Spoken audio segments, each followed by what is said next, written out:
The film begins in 1995 in the west of the city of Bengal, India, where a group of people were trying to shoot a film in the area.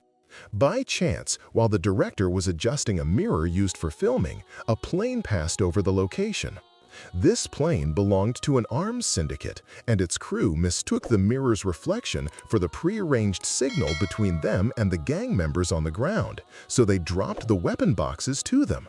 When the plane passed over the gang's actual location, its members began to move their mirror to receive the shipment, but the plane flew over them without seeing them. Soon, the situation in India was turned upside down because of this arms shipment, and the media began to turn the matter into a national security issue, demanding to know the identity of the owners of these weapons. On the other side, in the Manipur region, a nurse working in a hospital finds a child named Jaga. Jaga had lost his parents in an accident, becoming an orphan with no family. He lived in the hospital, running errands for the staff and patients and sleeping among them, and he was loved by everyone. One day, Jaga saw a man fall from a train. He rushed to him, took him to the hospital, and stayed by his side until he woke up. The man would ask Jaga his name daily, but Jaga wouldn't answer, as he suffered from a severe stutter that prevented him from speaking smoothly.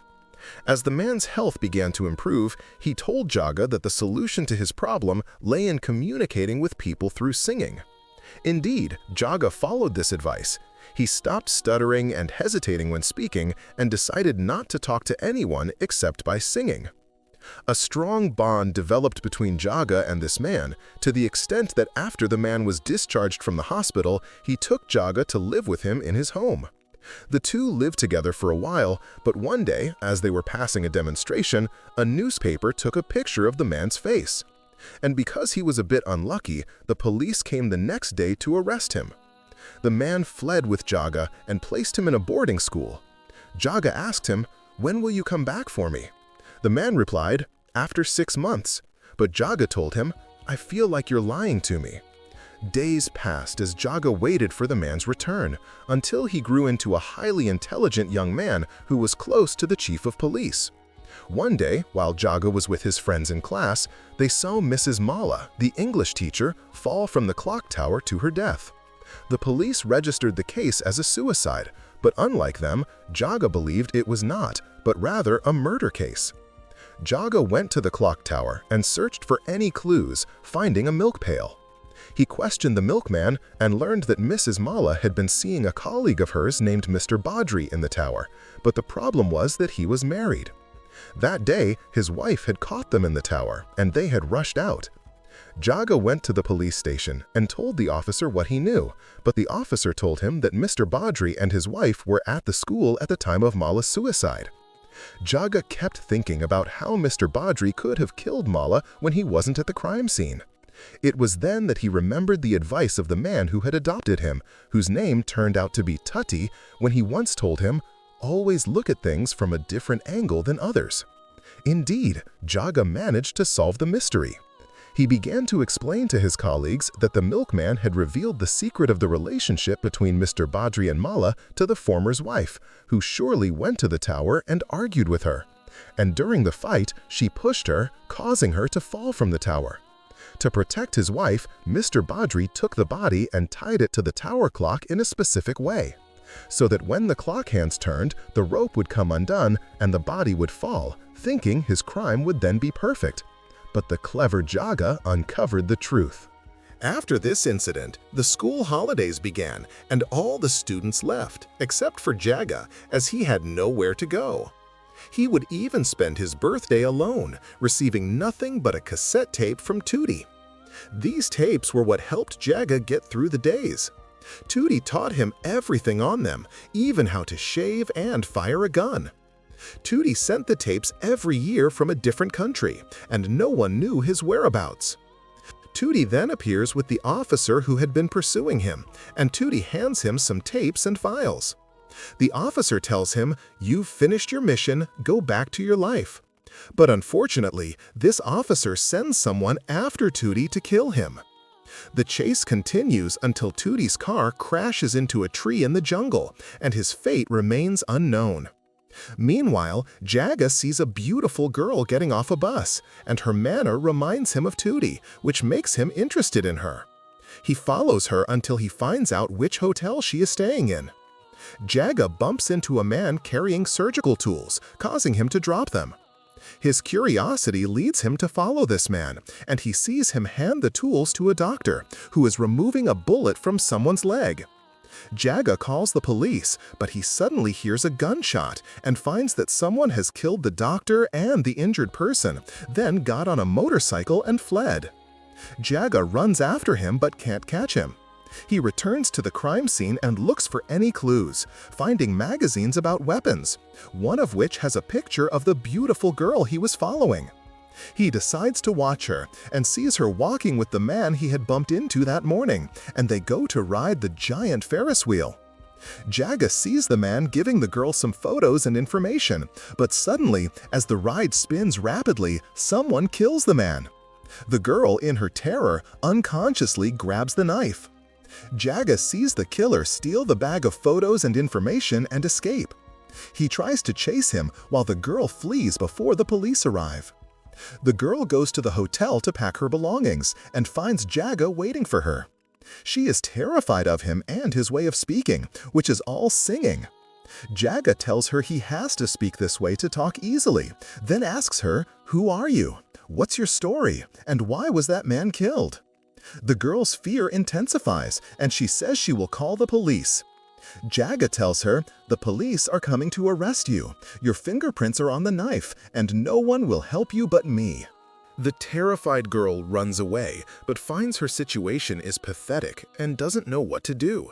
Jaga catches up to her and says, "I saw your picture in the magazine and I know you. Your name is Shruy, and you're a journalist from Kolkata, but there's a mystery to your story. Tell me what you're involved in so I can help you." Shruy decides to escape with him and tells him her story. She says she is a journalist, and the man carrying the surgical tools was her private informant named Tumba, who was on his way to save his brother who had been shot. His brother was a member of a terrorist group that had brainwashed him into joining them. Tumba and his brother discovered that the group's mission was not jihad as they were led to believe, but that they were arms dealers who forced them to smuggle weapons, and anyone who tried to escape was killed. The two brothers managed to escape and worked as informants for Shruy, trying to uncover information about an arms smuggling operation, but the terrorist group found them and killed them.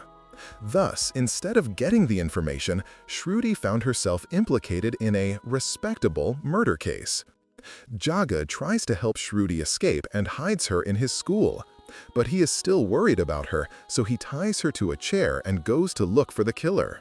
He goes to the amusement park and discovers that the killer might be a circus performer. Meanwhile, Shruy tries to free herself, using a matchbox to burn the rope and escape. But, being a bit unlucky, she finds herself in the boys' bathroom. They are surprised to see a girl in their school and report it to the police.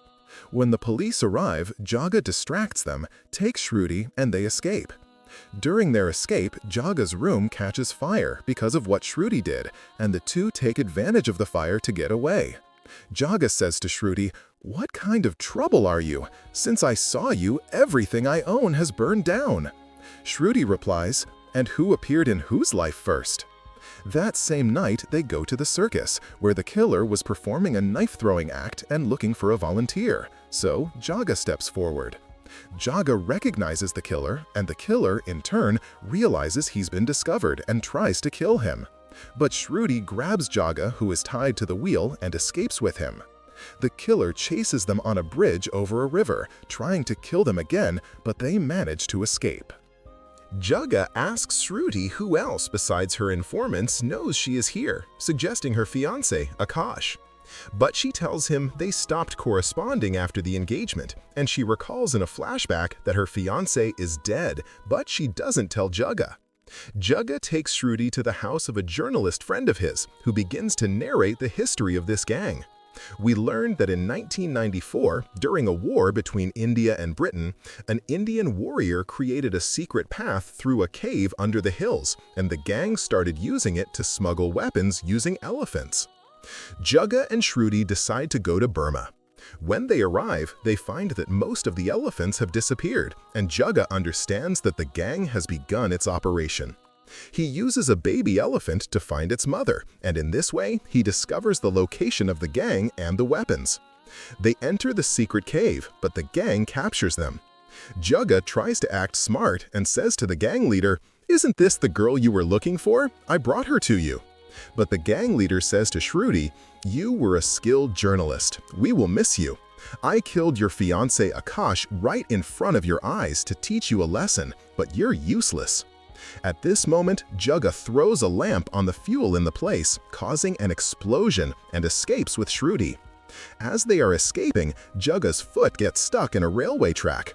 Shruy tries to change the train's path, but hits a sign and loses consciousness.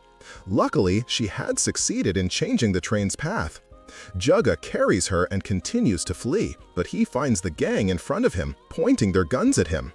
Jaga picks up stones to throw at them, and suddenly he finds that the gang members have been defeated. Jaga says to himself, "Am I really that awesome?" But he is surprised to see the police behind him. The gang is arrested, and Shruy is cleared of the charges. Shruy says goodbye to Jaga and returns to her country, and he returns to his school. Jaga celebrates his birthday with his friends and waits for Tutti's annual tape, but nothing arrives this time. The police inspector comes and shows Jaga a picture of Tutti in the newspaper with the news of his death. Jaga is devastated, and we learn that Tutti's car exploded after hitting the tree. We see the corrupt officer Kishan, who ordered Tutti's murder, threatening the terrorist group with a tape recording their crimes. But he discovers that Tutti had mistakenly given him Jaga's birthday tape instead. Jaga decides to attend Tutti's memorial service. There, he meets Officer Kishan, who tells him, "I published the news of his death to find you." Kishan takes him to his office and claims that Tutti was wanted in a murder case and that he had offered him a deal to work with them in secret intelligence to have the charge dropped. He claims that Tutti deceived them after 6 years and recorded their operations on a tape, giving them Jaga's birthday tape instead. Kishan asks Jaga to hand over the tape, but Jaga denies having it and doubts the story of his death. When Kishan tells him that Tutti died 3 weeks ago, Jaga replies, "How can that be when he spoke to me 2 weeks ago?" Jaga realizes Kishan is lying and escapes. He decides to go to Shruy.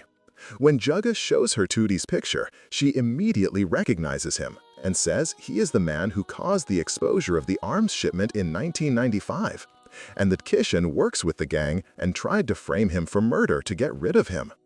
Jaga is convinced that the photo of the body is fake and decides to travel with Shruy to Mumbai, the last city Tutti was in. Jaga's plan was to rely on Shruy's bad luck, which is similar to Tutti's, to find him. An insane plan, but Shruy listens to him and agrees. Kishan travels after them, and the real cape falls into the hands of the gang. The chase begins again, and Shruy gets tired of the danger and decides to return to India. As she is going down the stairs, she falls and breaks her arm. Jaga finds out from the hotel manager that another Indian person had fallen down the same stairs. He shows him Tutti's picture, and the manager confirmed it was him, and that he had traveled to the city of Shundi. They arrive at Tutti's abandoned house, but Kishan and his men surround them. Shruy uses her wits and tells the officers, "If you let us go, I will marry all of you," and the officers back down. Shruy and Jaga dance with them until the roof of the house collapses and they escape. Their car crashes into the same tree that Tutti's did. A local tribe finds them and treats them. The tribe tells them they found Tutti injured and treated him, and that he left a book behind.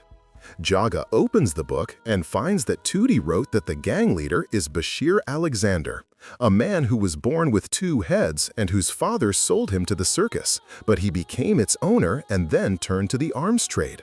No one knows what he looks like, but he appears every 3 years at a secret arms exhibition on the old circus train.